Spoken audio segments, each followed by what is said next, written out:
একদম অনুষ্ঠান বাড়ির মতো আলু পটলের রসা বা আলু পটল কষা বাড়িতে কতটা সহজে বানানো যায় সেটাই আজকে আপনাদের এই ভিডিওতে করে দেখাবো। নমস্কার বন্ধুরা, লিনাস কিচেনে আপনাদের সবাইকে স্বাগত জানাই। তো আজকে আপনাদের সাথে অনুষ্ঠান বাড়ির সাথে আলু পটল রসা বা আলু পটল কষা রেসিপি শেয়ার করব। ঠিক কী উপকরণ দিলে এর স্বাদ একদম অনুষ্ঠান বাড়ির মতো হবে চলুন দেখে নেওয়া যাক। তো আলু পটল কষা বানানোর জন্য এখানে 4 পিস পটল এইভাবে একটু লম্বাটে করে কেটে নিয়েছি। এবার পটলে নুন আর হলুদ মাখিয়ে কিছুক্ষণ রেখে দেব।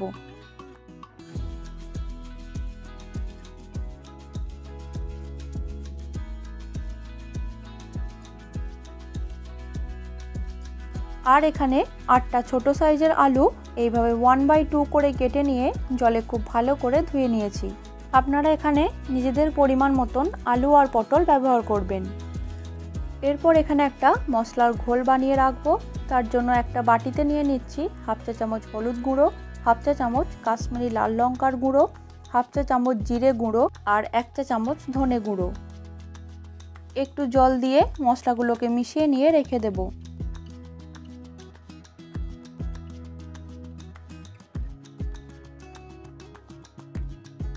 এরপর কড়াইয়ে দিয়ে দিচ্ছি সর্ষের তেল। তেলটা গরম হয়ে এলে এখানে প্রথমে কেটে রাখা আলুগুলোকে একটু নুন আর হলুদ দিয়ে ভেজে নেব।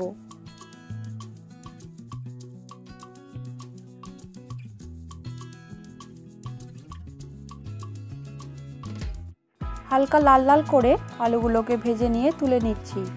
আলু ভেজে তুলে নিয়ে এরপর ওই তেলেই নুন হলুদ মাখিয়ে রাখা পটলগুলোকেও ভেজে নিচ্ছি। পটলগুলোকেও ভেজে নিয়ে তুলে নিচ্ছি।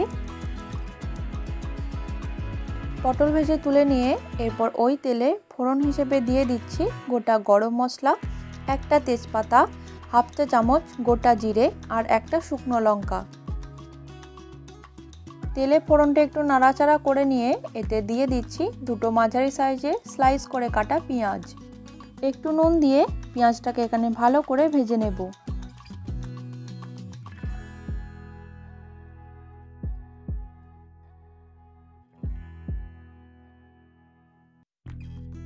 এরপর পেঁয়াজটা নরম হয়ে এলে এর মধ্যে দিয়ে দিচ্ছি আদা জিরে বাটা আর থেঁতো করে রাখা রসুন।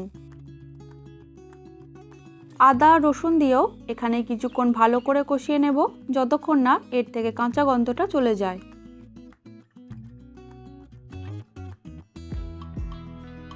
আদা রসুন ভালো করে কষিয়ে নিয়ে এবার এর মধ্যে যে মশলার ঘোলটা বানিয়েছিলাম সেটা দিয়ে দিচ্ছি। মশলার বাটিটা ধুয়ে অল্প একটু জল দিচ্ছি। এবার লো টু মিডিয়াম হিটে একইভাবে মশলাটাকে আরও কিছুক্ষণ কষিয়ে নেব।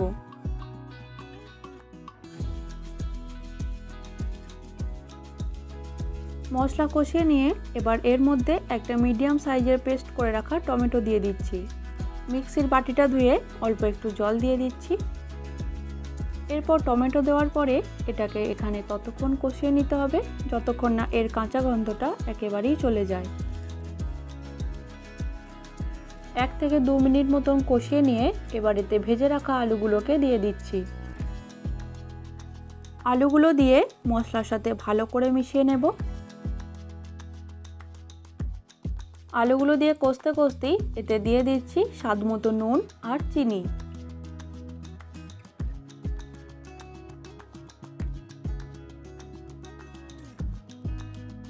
নুন আর চিনি দিয়ে একটু মিশিয়ে নিয়ে এবার এতে ভেজে রাখা পটলগুলোকে দিয়ে দিচ্ছি। পটলগুলো দিয়ে একটু নেড়েচেড়ে নিয়ে এবার এতে দিয়ে দিচ্ছি পরিমাণ মতন জল।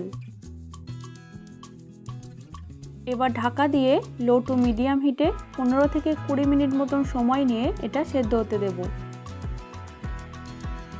মিনিট 20 পর ঢাকাটা খুলে দিচ্ছি।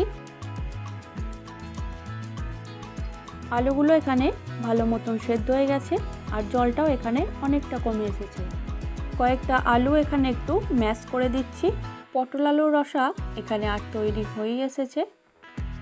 এবার সব শেষে এতে ওপর থেকে ছড়িয়ে দিচ্ছি 1/2 চা চামচ গরম মশলা। দিয়ে একবার ভালো করে মিশিয়ে নেব। ব্যাস, তাহলে আলু পটলের রসা বা আলু পটল কষা এখানে একদম তৈরি গরম ভাতের সাথে পরিবেশনের জন্য। রেসিপি কেমন লাগলো আমাকে অবশ্যই কমেন্টে জানাবেন। এরকম রান্নার রেসিপি পেতে হলে আমার চ্যানেলটিকে অবশ্যই সাবস্ক্রাইব করে রাখবেন আর পাশে থাকা বেল আইকনটা ক্লিক করে অল করে রাখবেন। সবাই ভালো থাকবেন, সুস্থ থাকবেন। দেখা হচ্ছে আপনাদের সাথে আবার নেক্সট একটি রেসিপি নিয়ে।